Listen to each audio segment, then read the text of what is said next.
Curry's health after he aggravated a right thumb injury Friday night, banging his thumb in the first quarter of their win over Portland. He played in the second and the third quarters. He did sit out the fourth. Golden State was up pretty big at that point. He's going to be much needed against the Clippers today. The winner gets a top 6 spot in the West and gets to avoid the play-in. He's all over it. Senior NBA insider Shannon Sharpe joins us now with the latest. So obviously they need Steph feeling as good as possible this afternoon. What can you share about Golden State's treatment on that thumb since he re-aggravated the injury? And the good news is that x-rays showed there's no fracture in that thumb, but this is the same injury that he's been dealing with since January. He aggravated it the other night in Portland, and this is going to be a lot about playing through pain for Stephen Curry. I'm told the Warriors are going to work to loosen and get mobility in that thumb. They're taking this game very seriously. This is a make or break game for them to get into the playoffs. I would expect a great level of seriousness from him, Jimmy Butler, and Draymond Green. It's obvious that Stephen Curry is going to be dealing with a level of pain in that thumb, but he vowed the other night that he's going to play, and I think that's his plan. That's the expectation around the Warriors. Yeah, Warriors are favored by 4.5. That line is changing just a little bit. And obviously, as you well know, they could use some rest. They could use to avoid that play-in. That game's at 3:30 Eastern right here on ESPN. There's also a couple of other injuries that we're monitoring. Okay, so we have Jaylen Brown with that troublesome right knee. We also have that very frightening blood clot that Damian Lillard is dealing with in his right calf. So if you could, just get us up to speed on each one of those guys as we're getting ready to start the playoffs, and start with Jaylen Brown. Yeah, starting with Jaylen Brown here, Hannah, he underwent pain-killing injections in his troublesome right knee, as Ramona Shelburne with ESPN reported here for us. And the full expectation is that Jaylen Brown will be ready for the playoffs. He's been dealing with a bone bruise in his knee for weeks now. He just has not been able to get it healed. But last year's MVP will have a week of rest before the playoffs. Damian Lillard, on the other hand, March 18th, he's been sidelined since that point. But there is optimism, I'm told, that he's going to be cleared at some point before the playoffs. Doctors believe that he is progressing with that blood clot, that blood clot is shrinking by the day in his calf. He's going to have weekly doctor meetings. So there's another one coming up this week that will be very key to see whether he's going to be able to make it back for the Milwaukee Bucks. Yeah, I mean, obviously that is really, really frightening. So we wish him well. He'll just have to take as much time as possible. You know, Shams, I mean, it's been absolutely crazy. I'm sure you really haven't seen anything like these coaching changes this late in the season, what we saw in Memphis and then what we've seen in Denver. I'm wondering, what else should we expect in the coming days? And I expect there to be a pretty good turnover when it comes to coaching and front office changes across the NBA here in the coming weeks. I expect there to be multiple coaching changes, multiple front office changes. One we won't see, though, is in Portland. Chauncey Billups, I'm told, has agreed to a multi-year contract extension with the Trailblazers. They just extended their general manager, Joe Cronin, earlier this week, and now they have fortified their leadership structure by bringing an extension with Chauncey Billups. He's completing his 4th season with the Blazers, and now he's going to be under a contract for multiple years moving forward. They have gone 22-18 the second half of the year. They've had a top 5 defense, a top 3 transition defense team during that span since January 19th, and he has really developed a lot of their younger players, Danny Avdija, Shannon Sharpe, Scoot Henderson. There's been a lot of great player development there in Portland. Now they have a sense of clarity moving forward on Chauncey Billups. He was going to be very, very well sought after if he did make it to the open market. This was the final guaranteed year of his deal. Such a great story. His transition from player to coach is really inspiring. And I know you have a conversation coming up with Pistons star Cade Cunningham on NBA Countdown at noon Eastern. So really looking forward to seeing that. Shams, thank you. 50-win season for the purple and gold. Let's go. Gotta love it. So come hang out with me today, 12:30 p.m. Pacific time. Lakers, Blazers. We'll be jumping around to a lot of the games happening around the league, though we won't just focus on Lakers, Blazers, because the big question is who's taking on the Lakers in round 1. But come hang out today. It's like a party, 12:30 p.m. Pacific time. Hope to see you there. All right, let's get into all of this, I guess. First, round 1 on the line, and this is the Lakers injury report. It is lengthy, and this may be a rare occasion where this is exactly what I want to see. Add more names to this injury report, please. Please. I love this. This is a thing of beauty, this injury report. Listen to the names. Austin Reeves, out. Maxi Kleber, out. Well, I would love to see Maxi Kleber actually get to play, but but he's out. LeBron James out. Yes. Rui Hachimura out. Dorian Finney-Smith out. Luka out. Let's go. Sit at home. Rest up. Get ready for the playoffs. Jackson Hayes, Jared Vanderbilt, Gabe Vincent, all listed as questionable. Nah, out. Sit them all. Sit all these guys. Let's get ready for round one. I'll tell you what I do want to see a lot of in today's game, because once again, this game, the Lakers right now, they're at 50 wins on the season. They're the 3 seed. Nothing that happens today will change that. Whether in the Lakers game or any other game, nothing that happens today will change that. The only thing that will change is the Lakers when the final buzzer sounds for Lakers Blazers. For that team specifically, for the Lakers, the only thing that's going to change is they're either going to be 51-31 on the season or 50-32. And it's not going to make one bit of difference in the standings. They won 50 games. They're the 3 seed. By all means, sit everybody that you can. I want to see in this game, this is Dalton Connect. This is your time to shine. I want to see a lot of Dalton Connect. Bronny James, let's go. I want to see Bronny with a little G League showcase here. He's had a great season with the South Bay Lakers. Had a few moments in the NBA. Bronny, go play 35 minutes. Why not? Why not? Christian Coloco, Trey Jemison. Why not? Throw those guys out there. Get lots of minutes. Alex Len can unleash the back tap of doom on the boards. There we go. That's what I want to see. I want to see a lot of the end of the bench guys in this Lakers-Blazers game, and all those guys that I just mentioned that are either out or questionable. Rest up. Let's get ready, especially with LeBron kind of dealing with whatever that was that happened during that Rockets game last time around. Rest up. Get ready for the postseason. Heal up, whatever you need to, and let's get ready for round one. But again, Lakers, Blazers, look, I think this is an opportunity for Dalton Connect to get on the floor. This is an opportunity for some of these other guys to showcase themselves. Trey Jemison is under contract next year with the Lakers on a 2-way contract. Doesn't look like he's being bumped up to a standard roster spot as of this moment anyway. It doesn't look like that's happening as I'm recording this.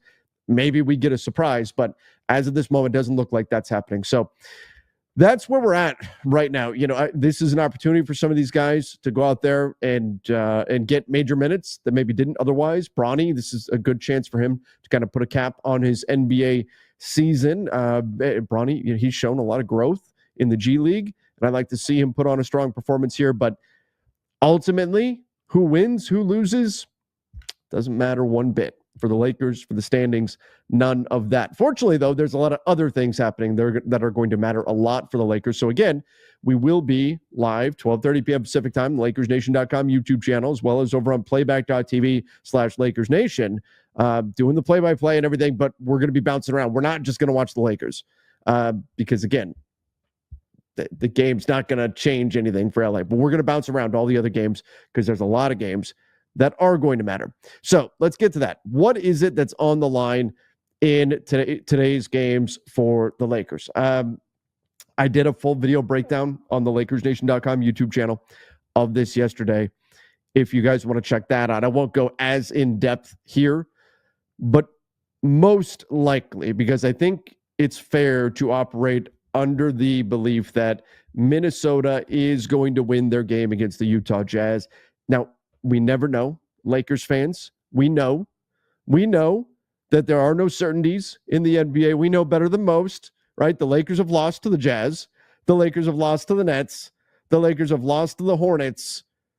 It's frustrating. The Bulls, right? I mean, the Lakers have found ways to lose games. It's not impossible for a team to lose a game at this stage of the season. Certainly can happen. But I would be very, very surprised. Right now, oh my God, it's gotten even worse. Right now, the Minnesota Timberwolves are 23-point favorites.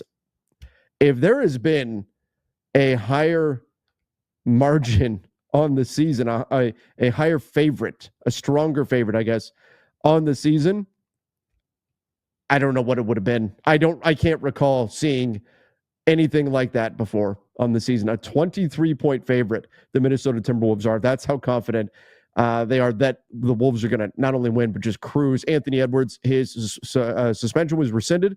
His 18 technical foul was rescinded, so he's a go. And the Timberwolves are playing to avoid the play-in. If they win, they guarantee they will not be in the play-in. So they've got a lot to play for. The Utah Jazz have nothing to play for. So the belief is they will win. Meanwhile, the Denver Nuggets are 9-point favorites to beat the Houston Rockets. Surprisingly, the Rockets injury report came out, and they don't have their main guys on it like they have the last few games, like they did against the Lakers and they did against the Clippers. My guess, though, is still that Houston's not going to go all out. Houston's not going to push to try to win. My guess is what's going to happen is the Rockets, just to try to stave off rust, they're going to play their guys. Again, my guess, like the first half. They'll play their main guys the first half of the game or something and then bench everybody at halftime. It's what they did with Jalen Green last game when they played the Lakers. That's my guess, and that's why the Denver Nuggets are still a 9-point favorite. But, you know, even that, I would be very surprised if the Rockets were to win that game. So if we're operating under the belief that Denver is going to beat Houston and Minnesota is going to beat Utah, which I think both things are very likely to happen, then the biggest thing to pay attention to for Lakers fans today, and really the only thing to pay attention to for Lakers fans today, it is the Clippers and the Warriors, because that will ultimately decide who the Lakers will play in round one. And it's very, very simple. Again, assuming Denver wins and Minnesota wins, assuming those two things happen, which again are very likely, it's very simple for the Lakers. If the Golden State Warriors win, the Lakers play the Warriors in round one. If the Clippers win, the Lakers will play the Minnesota Timberwolves in round one. So most likely that is what's on the line. Now, again, 23-point favorite. Nobody buys that Utah could beat Minnesota. The Lakers were 16.5-point underdogs last year against the Celtics when LeBron and Anthony Davis were out, and the Lakers won that game. Crazy things happen, but I am not expecting at all for Minnesota to lose to the Jazz. Let's say, though, that Denver loses to Houston. Again, they're 9-point favorites. Let's say Houston doesn't do what I say, and Houston, what I'm guessing, and Houston plays their team the whole time and plays to win. For some reason, they do that. It doesn't incent, they have no reason to do it because they are locked into the 2 seed. But let's say they do, just for fun. Just for fun.